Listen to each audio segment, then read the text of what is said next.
Everybody's having a magical day. What I've been thinking about a lot, and of course, something that I'm learning through my health coach classes, is that everything is growing and learning is going to be in micro steps. As long as you're taking steps towards your goal, you are doing something. 1% improvement is improvement. I was more comparing it to like nature, trees, flowers. They all start out as a little seed. So your growth and your well being is going to start out with a seed that you just continuously water and provide nutrients as far as your not only your food, but the things you listen to and the people you're surrounding. And as long as you put that intent in order to that you want to grow and learn and just be patient. You have to be patient because a big, huge tree didn't just magically appear one day. It started out as a seed that just continuously was patient in the fact that it's going to grow. And it's literally growing like a little bitty bit every day. So I know that's something that I had to learn throughout my journey is just being patient, that as long as you're taking steps in the right direction, you are doing something. Stop doing stupid stuff you know you're not supposed to be doing, and tell the truth, or at least don't tell a blatant lie. These were the core pieces in the foundation of my growth and learning. If y'all have any questions or anything I want to talk about, please put it in the chat. It doesn't look like I have anything right now, but I'm really happy to be here. So the journey of your health and well-being is never ending, even with me or any other professional that you're watching. There's still some things you need to work on. If we were like completely perfect, like God-like perfections of humans, then there wouldn't be no reason for us to be here in this world in the first place. I believe that we are here in order to grow and learn how to just love ourselves and love other people, and there's going to be things that come about that's going to like challenge us in order to test us, like are we going to make decisions out of love and peace and prosperity instead of fear and unforgiveness. Where was I going with that? So yeah, so like for instance, before I started this session today, I was last minute, plucking my eyebrows, and I sprayed some hairspray right before the video started. So and let's see what else. So some of the right now I'm doing a one step a week micro step for myself as well. I'm always putting things in place, and then I'll add other things in addition.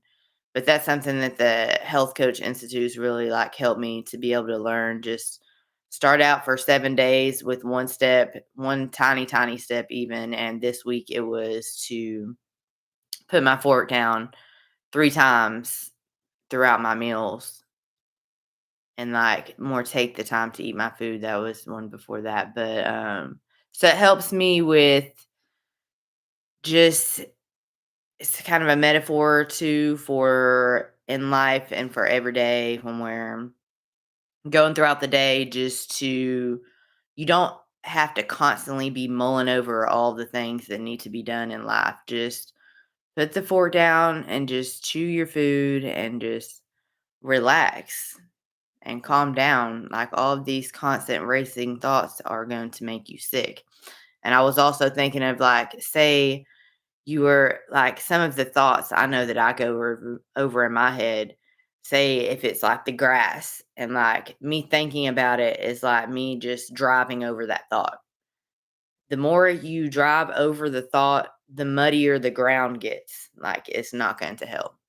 I don't know if that was a good metaphor, but in either case, like, just we have to learn to just pace ourselves and relax and just trust that the micro steps that we're putting in place is going to lead us in the right direction. What what's your micro step this week? Let's everybody choose a micro step and work on that. Next, that was actually last week, the micro step. I had two videos, y'all, and the audio didn't work. So uh, yeah, so that's why you haven't seen me in 2 weeks because I had to take the videos down. But anyways, so yeah, and so the step before putting the fork down though, the week before that, it was for me to not have my phone out while I'm eating my food. So, which helps with digestion and just learning how to like just slow everything down and relax. And so anything electronic, I just put that to the side and then I just concentrate on just enjoying and eating our food. Eating my food, a lot of times we're losing out on the moment that we have right then because we're too busy thinking about 100,000 other things. And yes, there's a lot of stuff that needs to be done, but you can't do it all at once. So, yeah, just take the time while you're eating just to just slow down. Excuse me, breathe. Breathe while you're eating. Please don't start breathing in your food. I'm not going to be liable if you choke on your food, y'all. But oxygen actually helps break down your food. And if you chew your bites enough, then you're going to have less digestive issues because you're doing most of that breaking of the down of your food in your mouth instead of your stomach having to do all the work.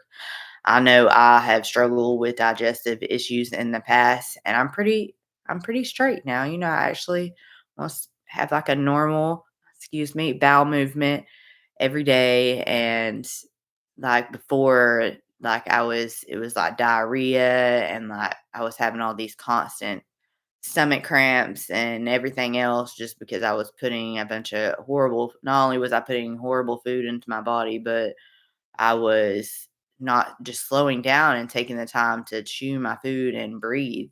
It's like we have this,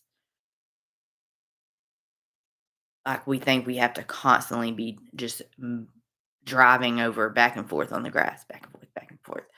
That's just making everything a mess inside us and our physical well being, our spiritual well being, our relationships with not only, your significant other, if you have one, but, your children, your relationship with your food, your relationship to your thoughts. There's a relationship with everything and everything correlates. So, it seems like a lot, and so that's why I'm saying when you first start out, when you decide to be a healthier human being, it's important just to pace yourself and take micro steps. And one thing too that I've learned is, there for a while I was trying to like just live off of I don't know like 4 to 6 hours sleep, and then it got a little more difficult when I switched from working in the mornings to working at nighttime through I call it slave work until I get my business on my feet, bartending at my job.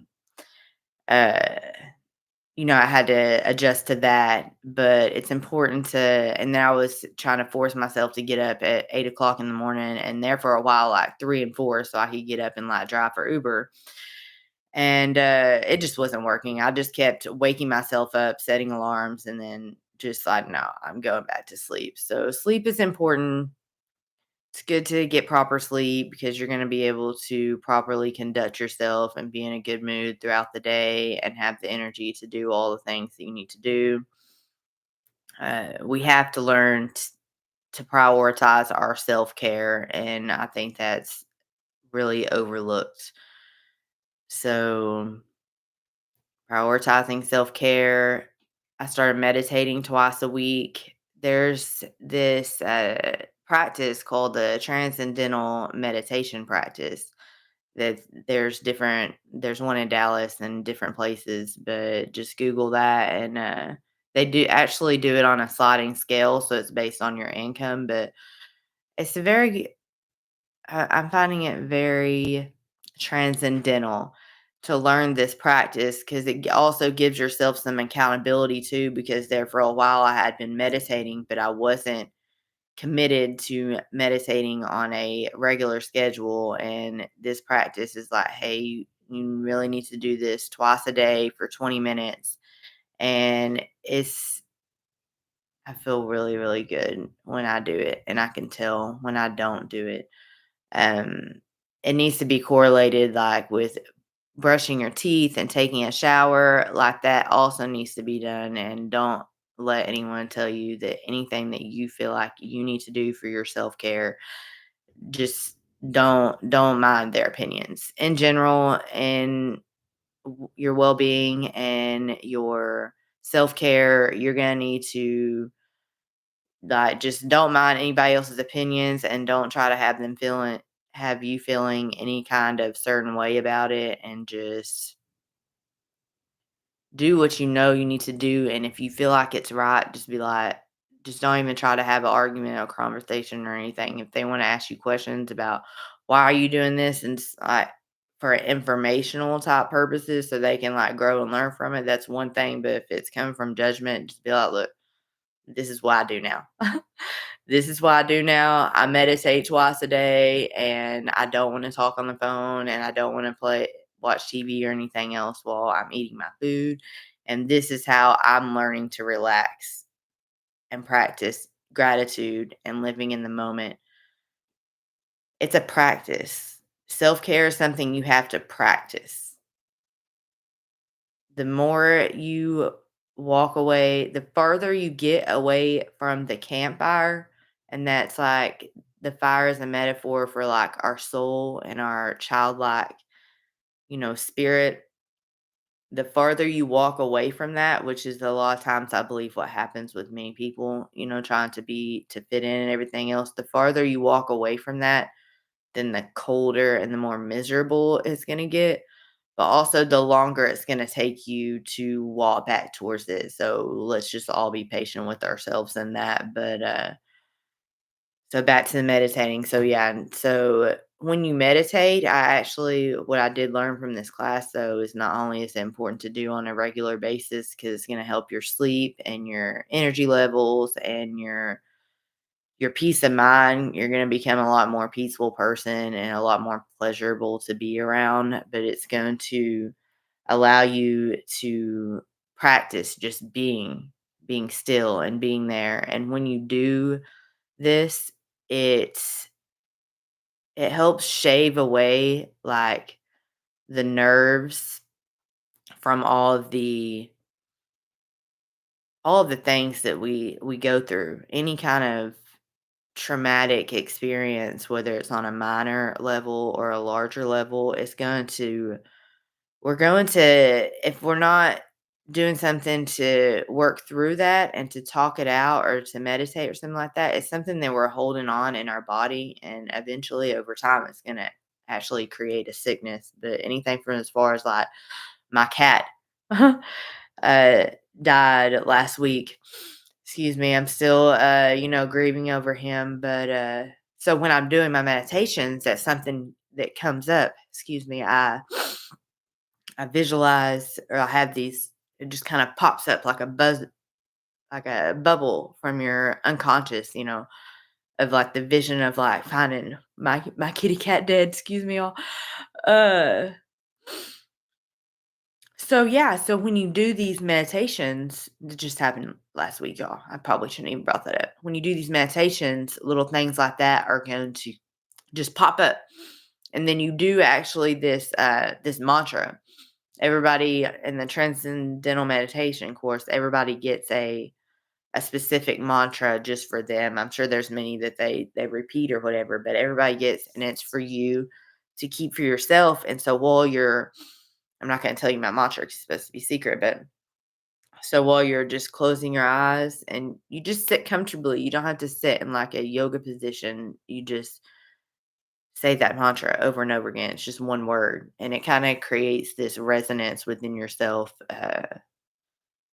like a feeling, and it just gives you something to focus on so that you can, more better like relax and get in the moment and like just kind of let everything go. But so the more times you do the meditation, the more you shave away whatever that traumatic experience was. And so it allows you just to go back to your childlike state of just being peaceful, and just I imagine myself like just being a baby and just looking at the world with just wonder and just uh curiosity, and just removing all the negative experiences that's kind of clouding your way throughout the journey of your life. It's like a bunch of clouds in front of you that's not, that's allowing you not to see clearly. Like it's like a fog.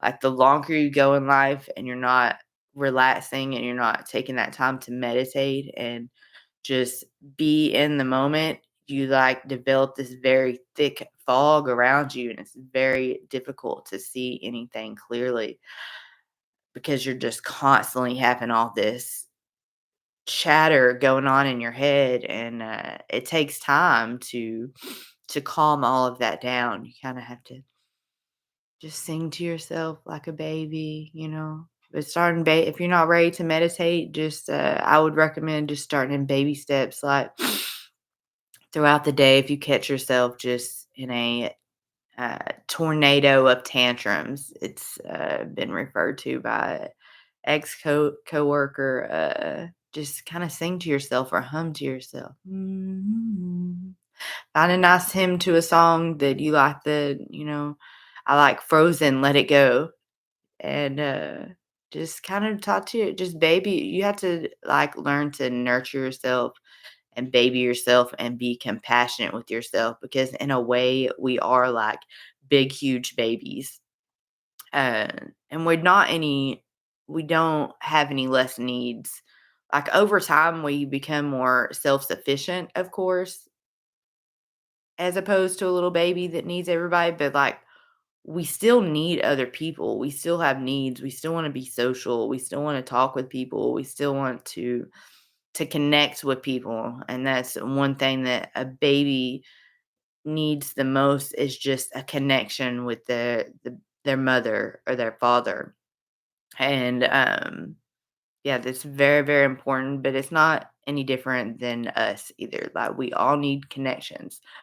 It always gets me even a little teary talking about this, because um of course y'all know what I do for a living. I bartend, and well, I'm at work, and I've just realized recently, which is so sad that I'm just now realizing this. I spent a long time being not a very, very miserable, like not nice and not happy person to be around. And that's what makes it so much harder for like my family and people that have known me for a while now sometimes, because like I don't think that they're not used to this side of me. And I think I'm a pretty pleasant person to be around now, although sometimes my constant obsession with self-care and everything can tend to be a little pushy with other people, and that's something that I definitely have to work on. And so that's something that it's my passion really too, of like helping other people, which I finally found. So I know that being able to do this and being able to actually have people that are paying me to, guide them along their path is going to help a lot too, because I have an outlet to channel, my creativity and my passion, just to, see everybody grow like flowers. And but back to what I was saying, people when they're going out to drink at different places, and even if they're not going to drink alcohol or whatever at a restaurant, the whole point in going to the restaurant is just to be with other people and to find connections with other people. So if they don't have somebody that they brought with them to find a connection with, then they're going to be, trying to find a connection with their server or their bartender.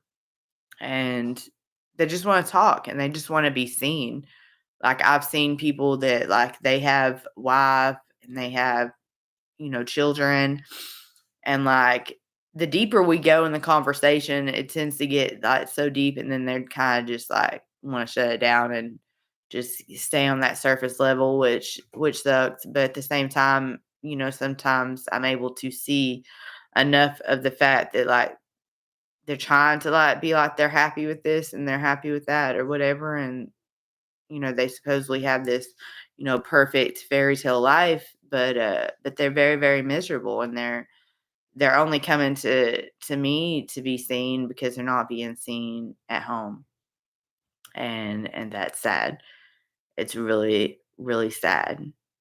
So, yeah, we have to become like little children again. And just like little children want to be seen, adults want to be seen too. And a lot of the negative behaviors that we're uh, manifesting in our life, they're all a cry for love. Like even if you're performing and conducting yourself like the most horrendous monster on the planet, you really just want to be loved. And there's a lot of shells that's built around it because a lot of us have been hurt so many times that we don't want to put ourselves out there again. And so I just encourage everybody. I won't keep it too long. We've been 23 minutes now. Uh, just to remember that just like a little baby, you need to be seen and heard also, and you're also looking for love and nutrients, and we all need someone in our lives that will see us, and we all are a work in progress. And that's one thing that I know that I could do for someone else is I could be that person that actually sees you and listens to you. And I don't claim to have the answers to all of your problems, but having somebody just to be a sounding board is the basis of any kind of therapy or coaching type situation. It's just having somebody there just to kind of brainstorm with you to figure out what are the things that you could start on to work on your life and have some accountability in order to be able to move closer